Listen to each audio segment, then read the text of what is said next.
had crushed Kwan, he would have entered the Guinness Book of Record as the very first man in history to be crushed, to be jammed, according to Nigerian parlance. Industry talks about the borders, talks about customs, talks about Nigerian Ports Authority, talks about NIMASA, talks about everything that has to do with the maritime. And this is the Maritime and Border Show. My name is Prince Francis Chilaka, and my name is Tili Utomi. You're welcome to the show. Today we have someone very special, young man, a trucker. Is involved in the business of trucking within the maritime space. He's also one of the leading members within an association, the Kirikiri Truckers Association, and he's a social critic and advocate for all things normal and good within the maritime space. His name is Colin Sekene DK. He's here to help us navigate the discussion of today, which is on maritime transport. Specifically, we are talking about trucking. Mr. DK, you're welcome to the program. Thank you very much for having me. Good day, Nigerians. Yeah. We are kicking off with this program with the news for the week, the maritime news. That's news within the maritime sector for the week just passed. And Francis, please, can you help us out here? All right. Let's start from a joking point. I'm going to start from where we're going to joke and all of that, and then it's to a lot of people it looks like a joke, but it is not a joke. It shows you two things. The fact that those we see as celebrities, those we see as elites, those we see as role models, to a large extent seem to be the problem of this country. We saw what happened with Kwan, actually, first time, standing in front of an aircraft, thinking it is a Danfo bus, or so, a mole. It's very funny, Francis. Somebody joked that if that plane had crushed Kwan, he would have entered the Guinness Book of Record as the very first man in history to be crushed, to be jammed, according to Nigerian parlance, by a plane. It's so funny. That's what I said. It sounds funny, but it's a very shameful thing that somebody of his caliber, somebody who has direct access to our number one. Yes. So it simply shows you how people abuse privileges and goes to show the kind of people, the caliber of people we have as the elite. Over the years, people have come out to say, actually, well-known people, intelligent people, that the problem of Nigeria is that of having the right kind of people, the right kind of elites in place. I mean, the people who are called the elites within this country, they are not showing good example in any way at all. What we saw in the case. No, it's not what we. I mean, we all saw it, and of course, what goes on, what we keep hearing every day about what goes on in government. And then you hear people say, "Do you know who I am?" I mean, it's a very terrible language, very shameful, and very sad. But that is what Nigerians, But the bottom line is that a ban has been placed on him. 6 months. 6 months, which and then. Now, where I am driving to is the fact that the pilot and the captain have also been suspended. And I ask myself, I agree that there are protocols in the industry. But, at this point, where were security personnel attached to the airport? That is the basic question I ask. Why is it that they didn't come to pick up the man, no matter who he says he is, from the tarmac? Exactly. Picking him up, handcuffing him, and taking him to. Even up till now, even with everything that happened, the police did not arrest him. So it simply shows you, like I keep telling people, we seem to have two laws in this country: one for the rich and one for the poor. And this is the height of it.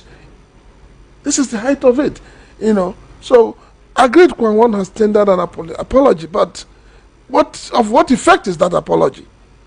If what has happened has gone beyond what could be controlled, there's a whole lot of sides to it. he puts the lives of the people inside the aircraft in jeopardy. The aircraft itself, I mean, a whole lot of economic losses that would have been incurred by his if he had delayed that flight or if something had happened to him. I don't know. All right. Well, we hope that the authorities will do the right thing. We hope that people will learn. We hope that those who believe that they're close to the powers that be would also realize that this country belongs to every one of us, and that we must do the right thing to have a country that works. Moving forward, a fresh indication have emerged that the Nigerian Customs Service is proposing to increase the price of issuing clearing agents licenses to 10 million from the previous, rate of 515,000. Bonded terminals rate increases from 60,000 to 20 million, and ship chandlers from 515,000 to 2 million. And then there's one funny thing that the custom keeps saying, and each time they come up with this whole idea of trying to increase their rates, they tell you it is for trade facilitation. And I ask, when you try to push people out of business, how are you trying facilitating trade? Because what I see here is a situation where they are looking for just the those in power, those multinationals, those who have money, who have stolen money and all of that, those who cannot account for their wealth, to come in and take over the industry. So it is really, really painful. Whoever is behind the scene and selling this kind of idea to the Nigerian Customs Service should have a rethink, because a lot of people are going to lose their jobs. Certainly. When you increase price arbitrarily, of course you are narrowing the space for players. You are asking less people to come into the arena. You are making it very difficult for people with less money to be able to participate in the clearing process at the ports. And so, like you said, they said it's for trade facilitation. I guess what they mean by that is that it will be easier for people now to be able to do their business at the port if they because of the humongous amount of money you have to pay now.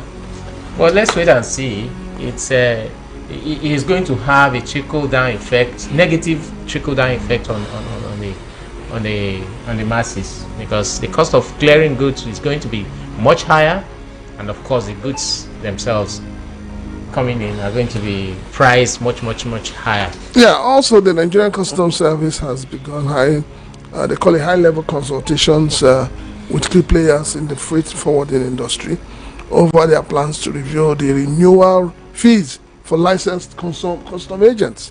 The proposed charges are part of wider reforms aimed at strengthening professionalism, improving efficiency, and adapting to current economic conditions. What are these economic conditions? The economic conditions is that people are going hungry, things are really not getting the way they should be, people are not businesses are not even thriving, and in the midst of all of this, government keeps pushing and pushing and pushing. It's either they're pushing for tax, they're pushing for renewal of licenses.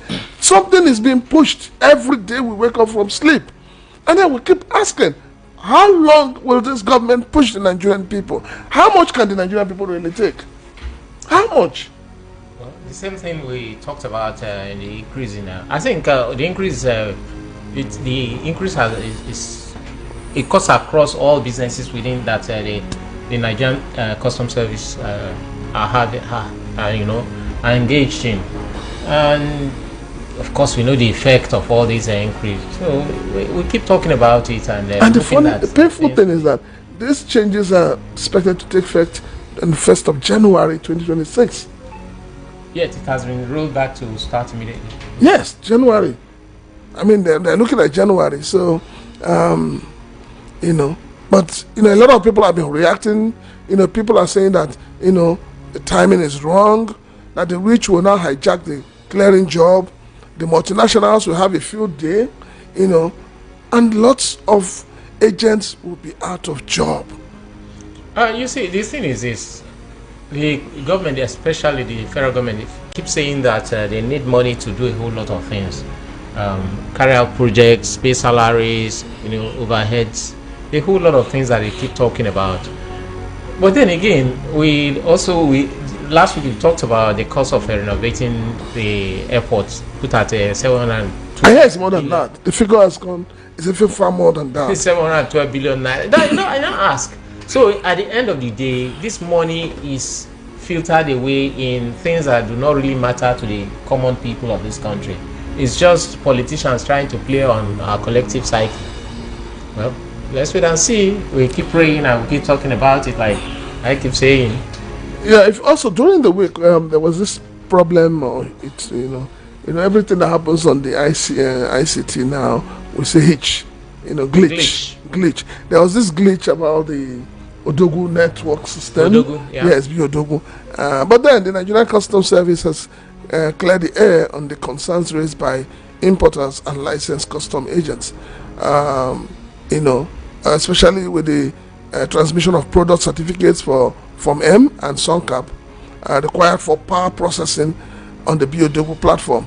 In a statement signed by Abdullahi Mewada, the Assistant Controller of Customs and National Public Relations Officer for Controller General of Customs, CGC Bashir Adewale Adeniyi, the NCS acknowledged that the disruption followed technical integration challenges that emerged during the process of onboarding the Standard Organization of Nigeria (SON) on the Biodogu platform on July 23, 2025, saying these system-related issues temporarily impacted traders' ability to accurately capture their FOMEM, PAR, and single goods declaration. According to the statement, the specific challenges encountered included limited space for the trader's name, incorrect data formatting, missing 10-digit product codes, ambiguous error prompts, and difficulties linking the tax identification number to traders' profiles. While the NCS was able to promptly resolve the issues within its system, further coordination was required to complete the resolutions on SON's side. And I keep asking, before now we had the NICES 2 that all of us believe was working so well, and now we're moved on to Biodogu. The only reason why they say we're moving to Biodogu is that Biodogu is an indigenous app, and we're hoping that we don't have worse situations, because the more your goods are delayed, either the more you pay, Yeah. So we're hoping that. Although I'm not the spokesman of Nigerian Customs Service, but speaking with a couple of them, they said it just happened in one or two commands, and you see, there's a teething problem that goes with establishing a new system in those places. That's what's happening. That in places where the Bodogu has been in use for months now, they do not have any kind of problem. It's running smoothly. So, well, let's give them some time and see how it goes. All right. Also, during the week, there was a historic summit. Unites Nigerian coastal states in bold new drive to crush piracy. So in a landmark gathering that promises to reshape Nigeria's coastal security and economic landscape, the Nigerian International Coastal Border Platform has advocated for the harmonization of maritime laws. The platform held its inaugural summit in Oyo, Akwa Ibom State on Friday, the 8th of August 2025, with the deputy governors from nearly all member states in attendance, and the event officially opened by the governor of Akwa Ibom State, who unveiled a sweeping action plan to harmonize maritime laws, bolster security, protect fragile coastal ecosystems, and turbocharge trade across borders. I mean, this is a welcome development. That's a good one. Because also during the week we heard that some foreign trawlers, attacked indigenous fishermen. And there's something the continent, well, particularly the country now, is sitting on a whole lot of gold mine. I mean, not just one. What we call the our coastal lines is one of the richest when it comes to marine biodiversity, and we hear that licenses are being given to foreigners to come and fish within our coastal areas because of the very little participation of indigenous players. That's fish. We do not have the kind of fishing trawlers that we require to go international fishing and catch. They make the kind of catch that. Although we used to have that, we used to have the Hebrews before. But what has happened? I mean, everything seems to have gone south. Down south, yeah. So the way it is right now, rather than encouraging the Nigerian fishers or fishermen to go and fish within our coastal areas, within our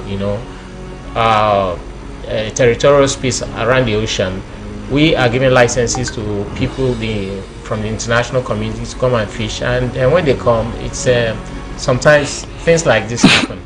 But then the question is, when you give this licenses, do they pay taxes appropriately? Do they pay? Or they just ship and go? It's just a rate. You give them license, they pay for the license, and they can fish, take their fish. All right. We're still on Maritime and Border Show. My name is Prince Chilaka, and this is on VOP 90.3 FM. Our phone lines will be opened 0700 903 903 903 and 081 717 56338 080 3692 9933 on VOP 90.3 FM. I'd like to welcome formally our guest, Mr. Collins Ekenedike. Dike, you're welcome. Yeah, thank you very much. I saw when we were reading out all the problems associated with the industry, you were just like nodding your head and taking your notes as if today we go show them. But let's start off. We're going to be talking about the transport, the haulage system within the industry. But before then, what's your take on all this 4% FOB and all this sudden news of increment in terms of the licenses and for custom brokers, then the licenses for terminal bonded terminal owner, and the license for the other one, chandlers. The chandlers. Okay, thank you very much, and good day, Nigerians. It was last week. I was watching on your sister channel, Channels Television, and the presenter made a presentation reeling out, statistics and what have you. And Professor Patu Tomi quickly cut him short immediately. I said, no, you're wrong. In this country, whenever government or individuals in government want to introduce a kind of policy that involves churning out monies from people, they try to go towards statistics. And in that instance, Professor Patu Tomi told him blankly that, they drive for revenue by government agencies, individuals in government under the cloak of we are working for government, we work for the government, is becoming excessive in this country, whereby you are crushing the middle players, you are crushing the individuals, the people in the market, the people purchasing whatever goods. Now tell me, what's the reason why custom is increasing its renewal fee? Could you associate any reason? Even the 4% increment. But I will ask the journalists this question. Where were our people, even journalists, when it was reported that the Nigerian Senate, the Senate in charge of custom, they gave the Nigerian custom a budget or not a target of 12 trillion and gave Nigerian Ports Authority I think about 1.7 trillion.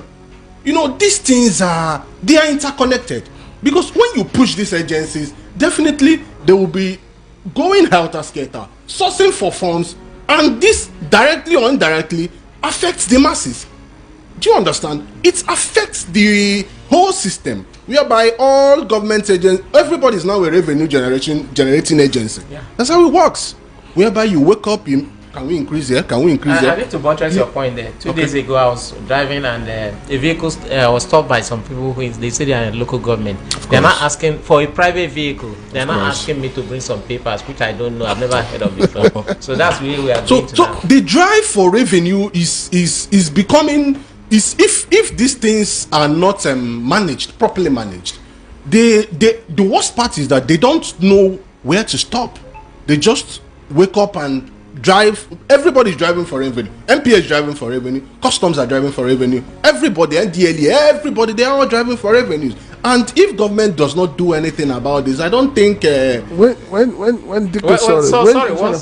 you say government, who is behind all this? It's government. I mentioned individuals in government. No. It's government. Okay. Because customs cannot wake up and begin to impose levies on the agencies of government. So in other words, somebody was saying on radio this morning, and I picked it, and the person said, we have a president who is good at taxing. Yes. And while he was governor of Lagos State, he pushed it too far. He pushed the people too far. But Nigerians didn't understand what was going on then. So maybe it is now that Nigerians are beginning to understand, that it is no longer a hoodoo. But let me say this. Government pushing for taxes, levies, whatever they are doing, why do we still go borrowing? Why do we still go borrowing? Because you can't be levying people to a point where, people are finding it difficult to stand in this country today. And you're still levying them, you're still taxing them. But even in the midst of that, people are not seeing how you're utilizing even the small revenue you're getting. You don't go to the hospitals and you get, the drugs are not available.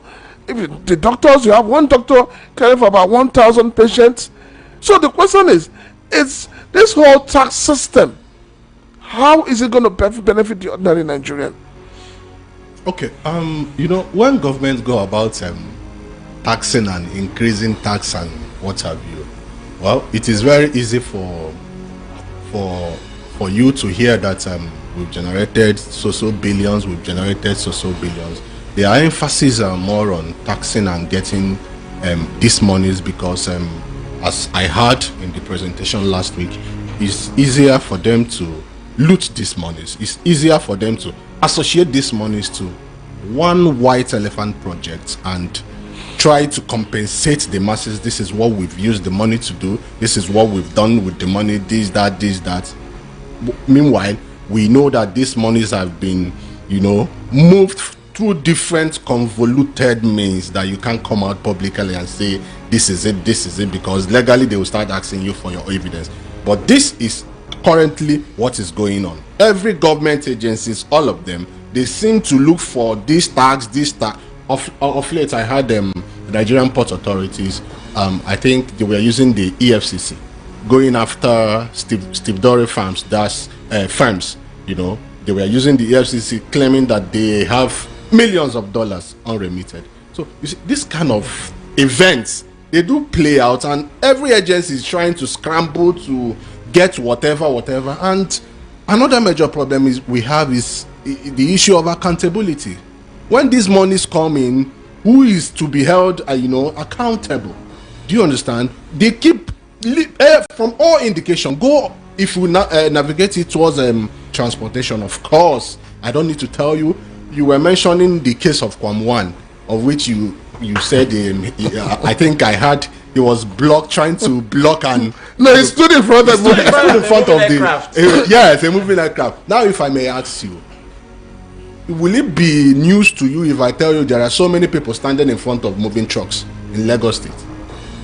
So many people. That has been normalized. It has been normalized. It's become a way of life. Is it not? Are we not? Is it not double standards normalized? Now everybody's picking up one dinner. But the case of this is strange. But what we're talking about, why we took the interest in Kwan is that if you do that abroad, let's be very honest, you'll be tagged as a terrorist. Yes. Because that's hostage situation. Yeah, of course. But in Nigeria here, you do it, we'll laugh over it.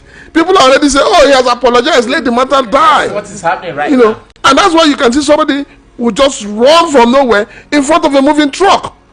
All because he believes that he wants to He collect can extort money from you. 1,000, He doesn't care about his life. So you're in the transport industry.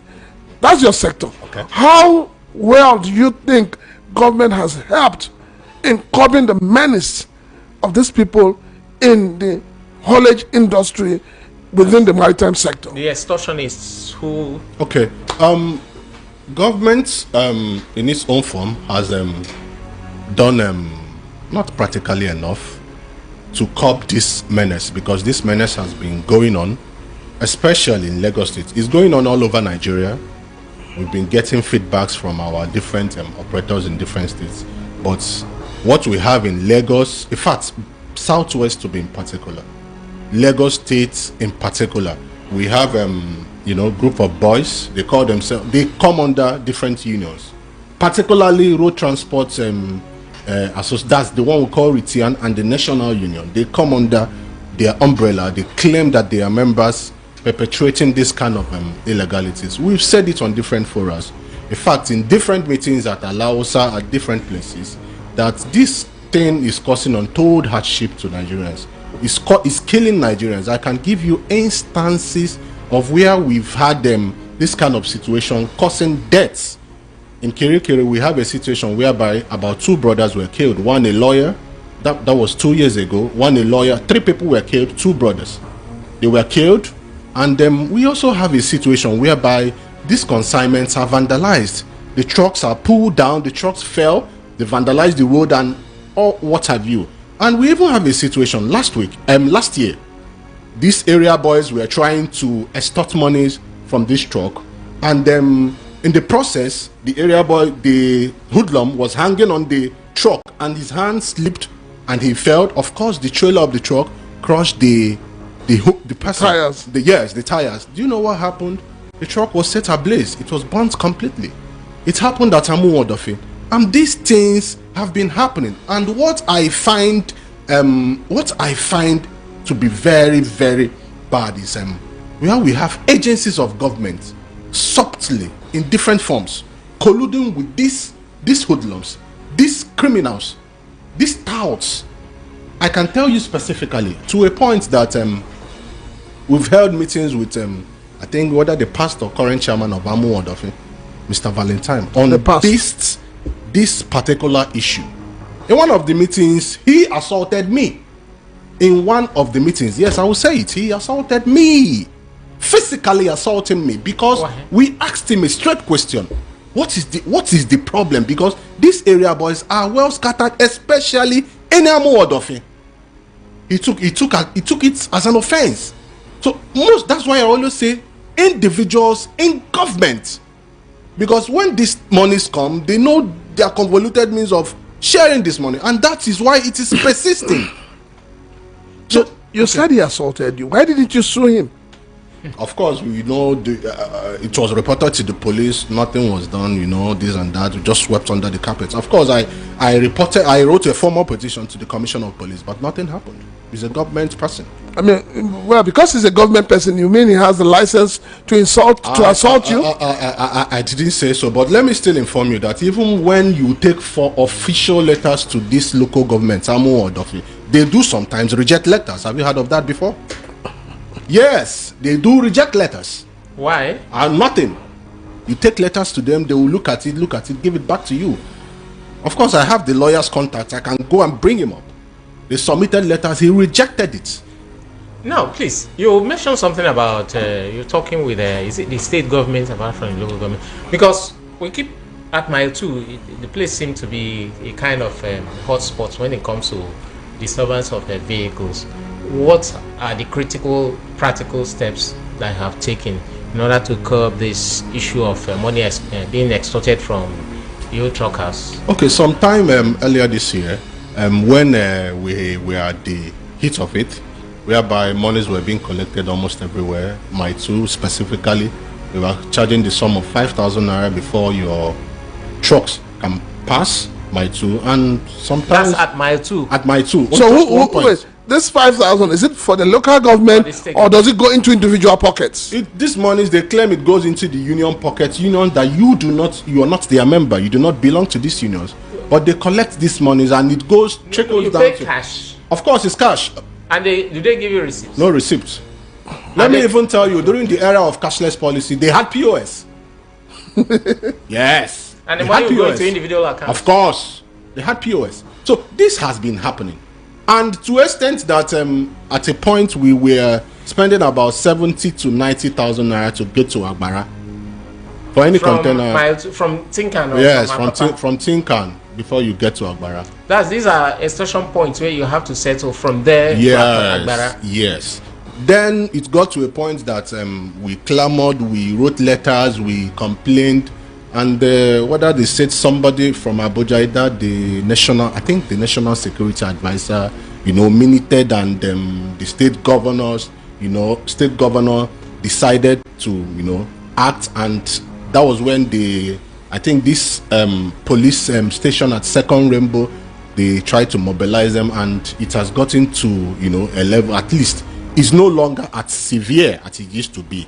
That if you get to my two now, trucks are not being harassed. They are still being harassed, but not to the extent of that humongous amount that we used to pay. Sometimes it got up to 10, 15, 20,000. And that's my two spots. So this has to an extent reduced, but they are still there. You see still pockets of these hoodlums everywhere, especially Amu Odofia. I'm using Amu Odofia as an instance because they were there yesterday, they will be there today.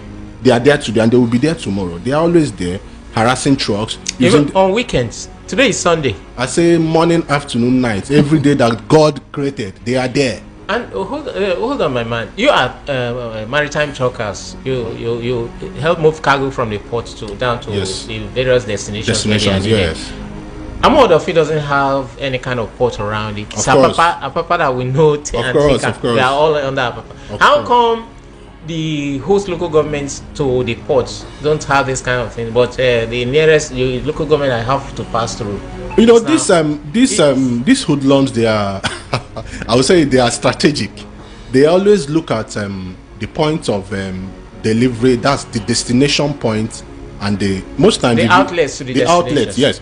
Most times if you know the consignment and you deliver, say, somewhere at Island, when you deliver those consignments, you are required to return the boxes at the holding base, at the terminals. And these terminals, most of them are located in Amu Odofe. Most of them are also located in a place called Abuloshun. We have some at Ikorodu. So they go to these points, they route to these points, and sometimes, and in most cases, at the gates of these terminals. Do you now see the correlation between Amu Odofe and the system? Okay, now let me ask you this. Truckers have this statutory payment they make to Nigerian Ports Authority. Am I right? Statutory payments. Yeah, through the Eto call-up system. Okay. Yes. Okay. Now, how come after making that statutory payment, you still face all these hurdles on the road? How has Nigerian Ports Authority come to your aid? Well, Nigerian Ports Authority, to an extent, has been playing this kind of game. There is what we call, they tend to report to you guys, the press. They tend to show you what you want to see, but in actual sense, it is not what is playing. What we have is a system whereby the whole intent is on money. The whole intent is on revenue. This same revenue, either to the government coffers or to individual coffers. That is what is playing out. Till today, till tomorrow, until next tomorrow, they are still collecting money at a place called Niger Junction, Mr. Big Johnson, Eleganza Junction. I can stay here and name all of them.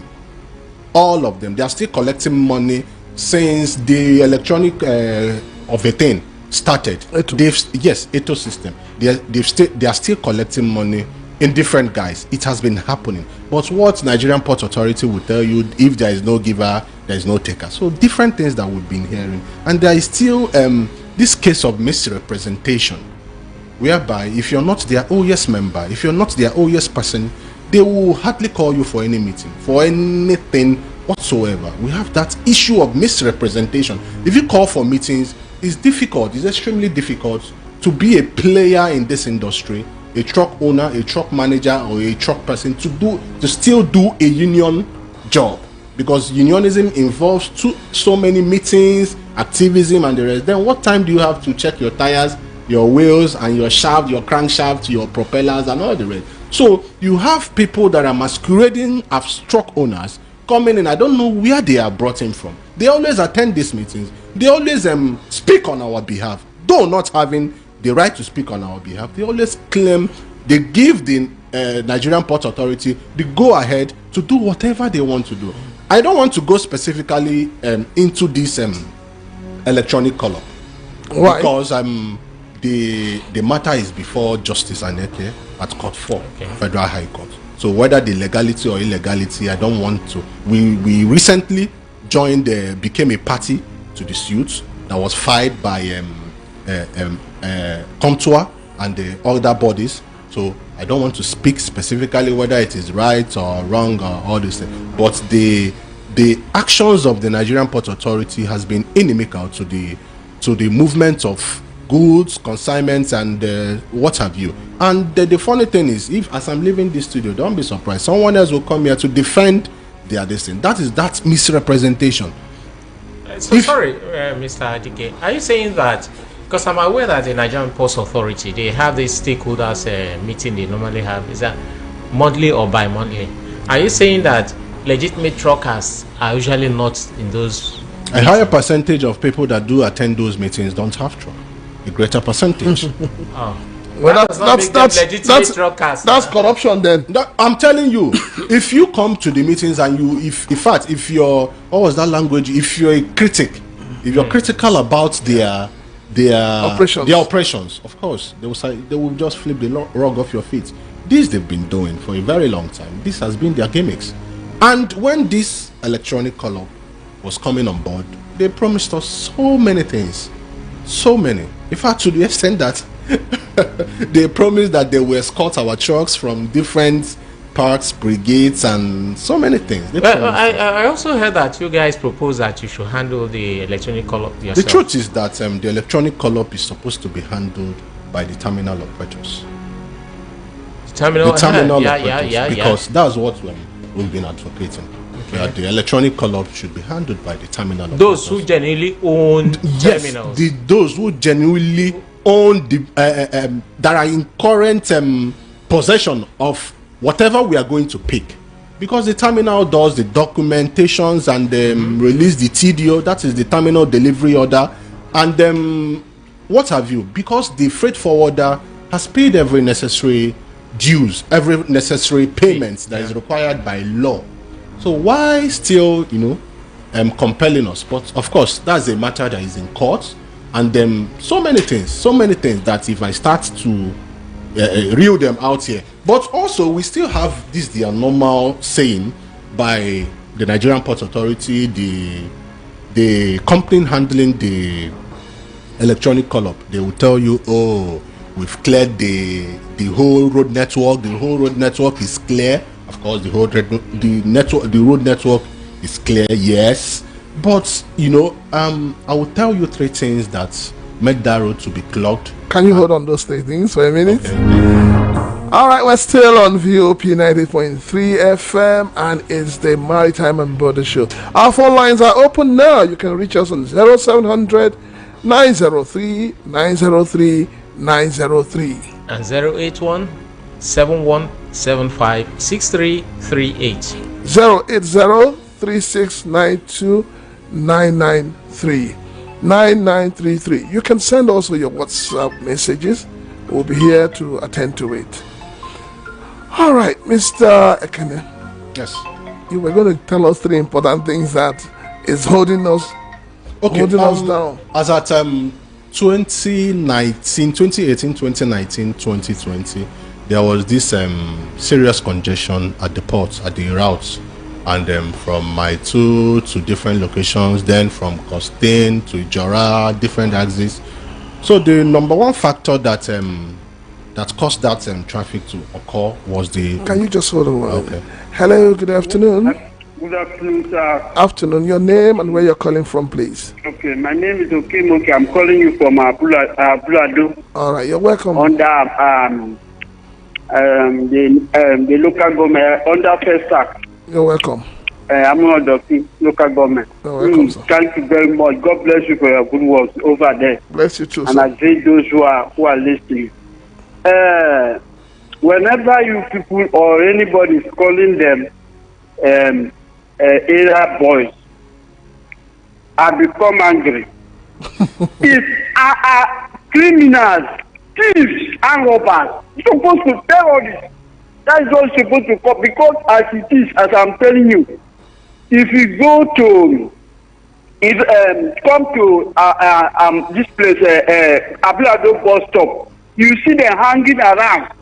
Even they have entered into Omonile way that even if you buy house now, and you buy land now, pay everything. Before you start foundation, you must pay them.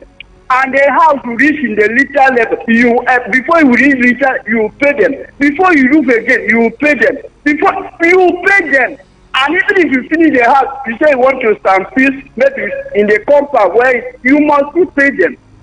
So they are not. You call them area boys, that you are affecting them or giving them good thing.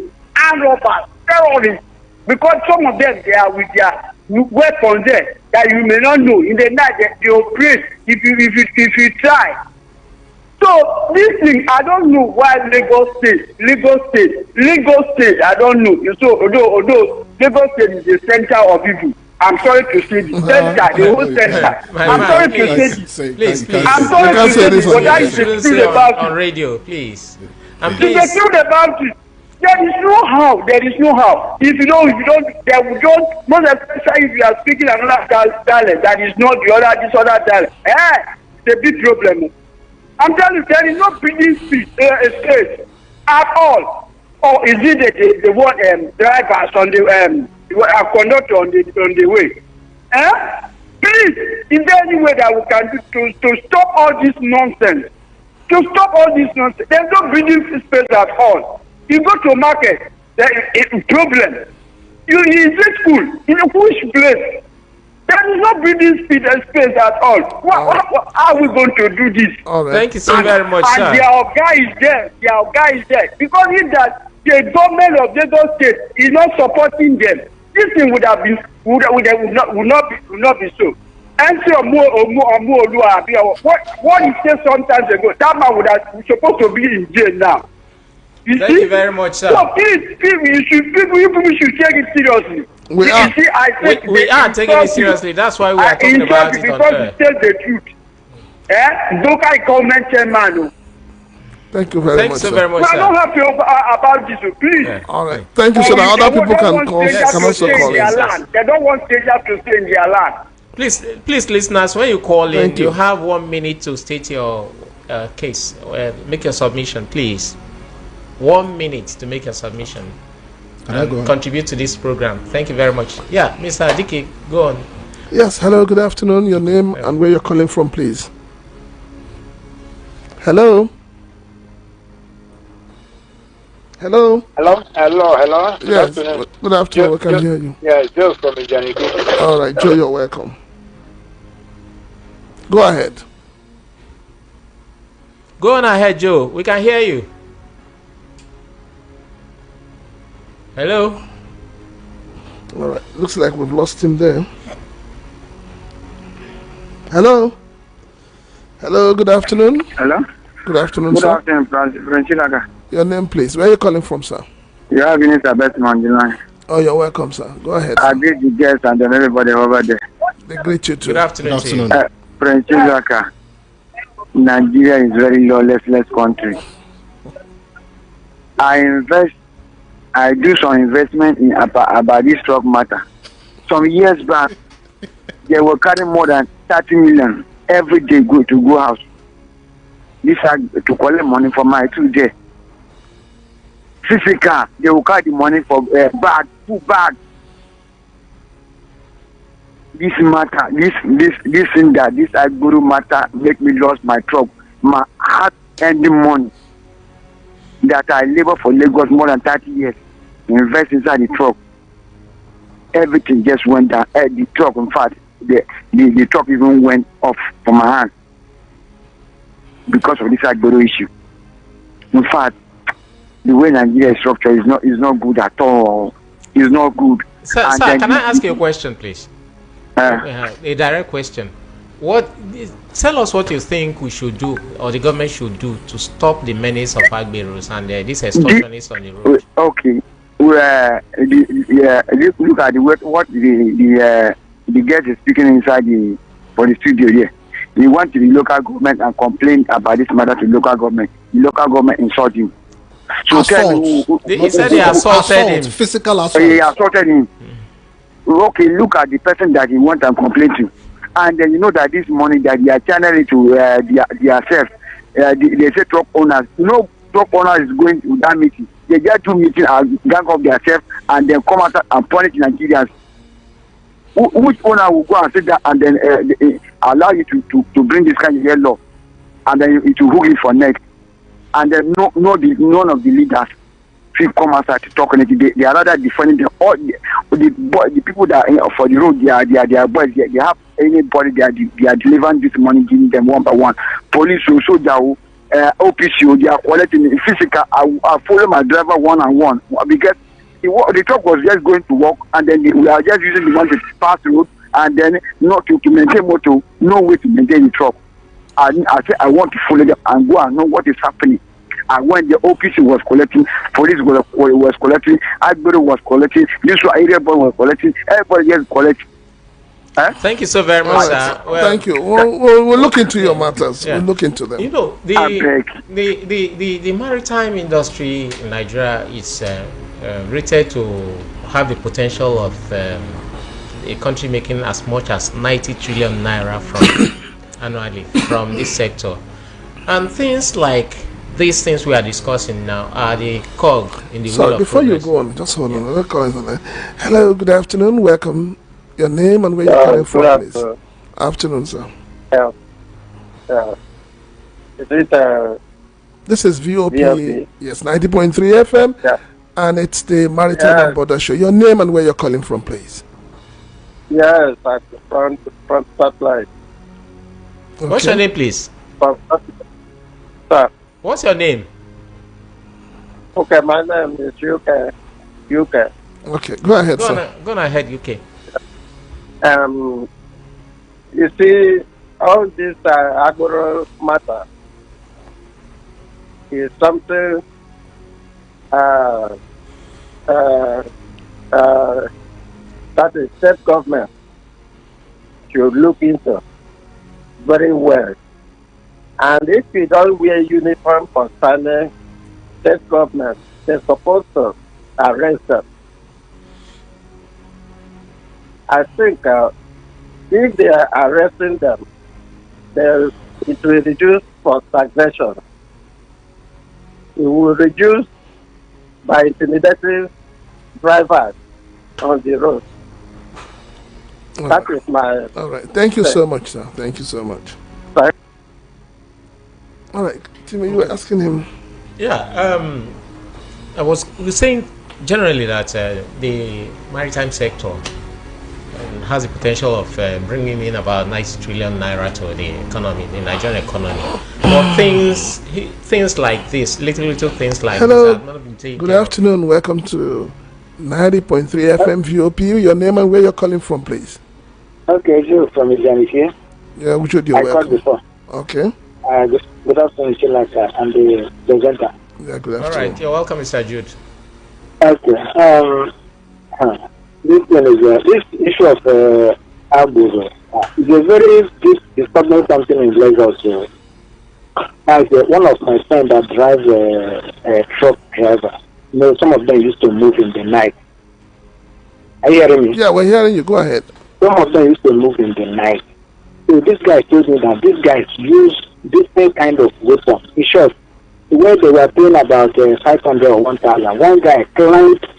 They used to block the road. One guy climbed the trailer as they stopped the guy, and they used the weapon to threaten him. They used brand razor blade to threaten him, pointing it on his eye that he will blind his eye, that his money is 10,000 naira. The guy don't have any choice than to give that guy that money. This is around 12:01. Once is about around 12:01 in the night. That is what they used to do so many places in Lagos here. And the problem is that the former governor of Lagos is their papa. And now he is on top. You understand?